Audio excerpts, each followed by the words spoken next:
첫 소식 긴급 진단으로 최근 급격하게 요동치고 있는 비트코인 시장 상황을 다뤄봅니다.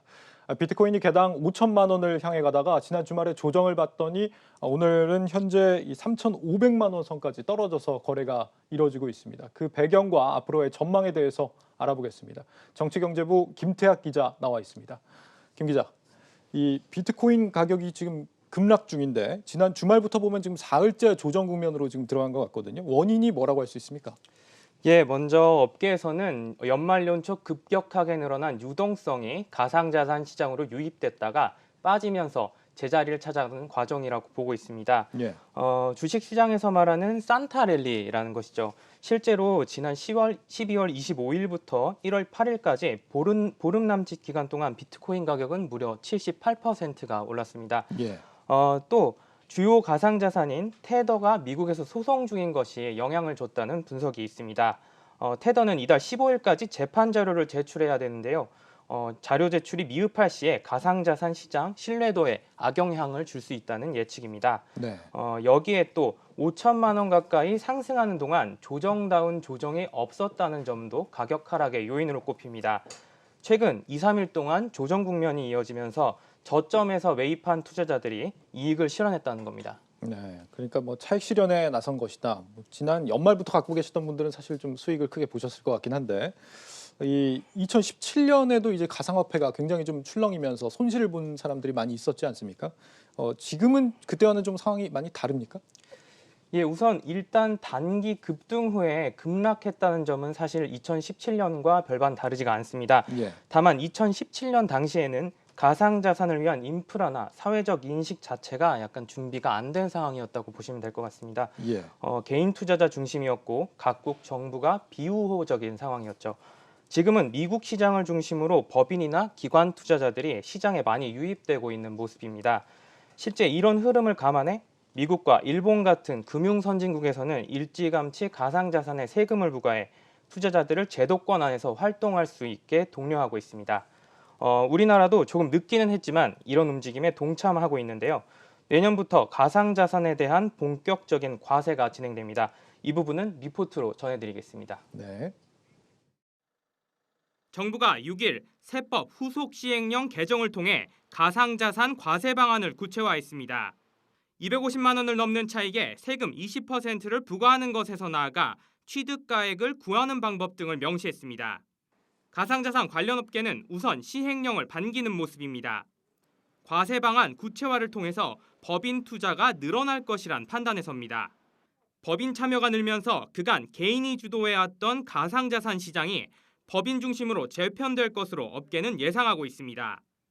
이런 법인이나 기관들도 투자 검토를 할 때 세무 법인들이나 어디 로펌들도 뭐라고 가이드 주기도 애매하고 장담하기가 어렵다. 이런 상태였어서 마련이 되는 게 오히려 업계에선 긍정적이다 정도고요.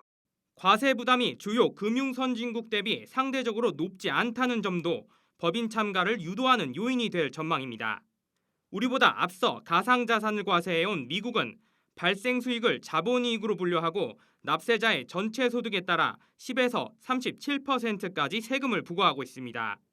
일본 역시 연간 시세 차익이 20만 엔을 넘으면 이익 규모에 따라 15%에서 55%까지 세금을 내야 하는 상황. 투자 규모가 큰 법인들 입장에선 미국이나 일본의 과세에 비해 우리나라의 20% 일괄 과세가 상대적으로 부담이 적은 편입니다. 업계는 내년부터 시작되는 과세를 계기로 법인 투자가 활성화되며 국내 가상자산 시장이 점차 안정화될 것이란 기대감을 나타내고 있습니다. 한국경제TV 김태학입니다. 네, 과세를 통해서 법인들이 가상자산 시장으로 진입하기 쉬워진다는 전망까지 살펴봤습니다.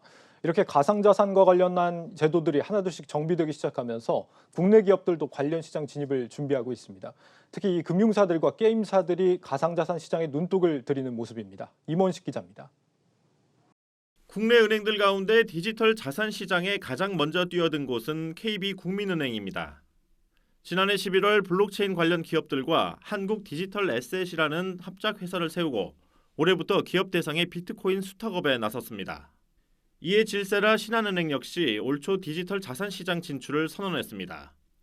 한국 디지털 자산 수탁에 대한 지분 투자에 나섰는데 디지털 금고를 넘어 디지털 자산 기반의 상품과 서비스 개발까지 염두에 둔 결정입니다.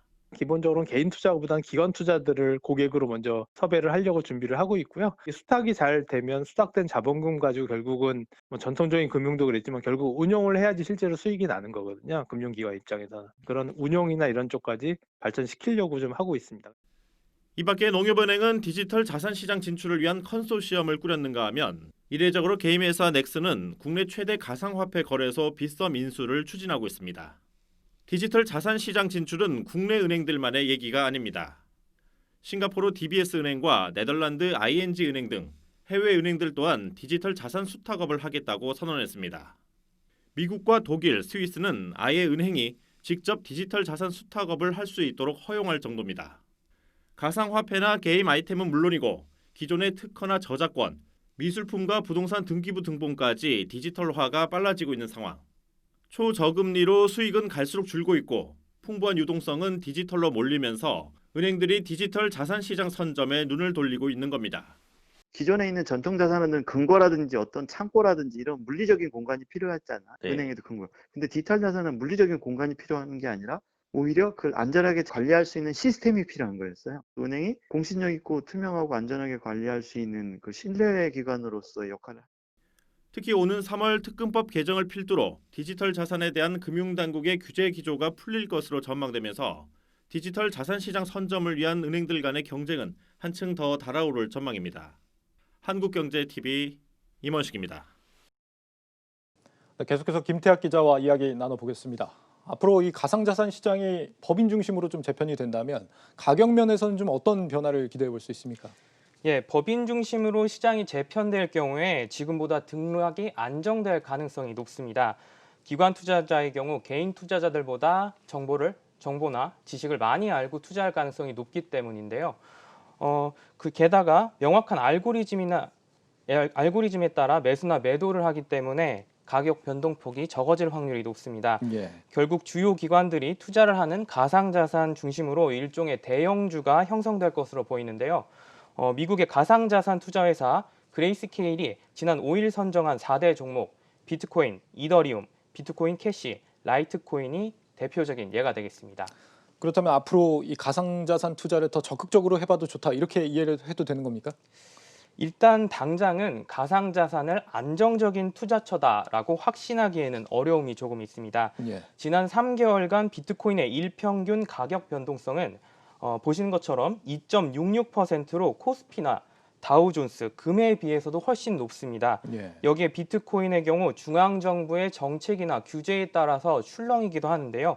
일부 전문가들은 올해부터 미국 금융당국이 비트코인 규제에 나설 가능성이 있다고 전망하고 있습니다. 그래서 투자를 생각하시는 분들이라면 중장기적으로 안정화되는 추세를 확인하신 후 신중하게 접근하는 자세가 필요해 보입니다. 네. 정치경제부 김태학 기자였습니다.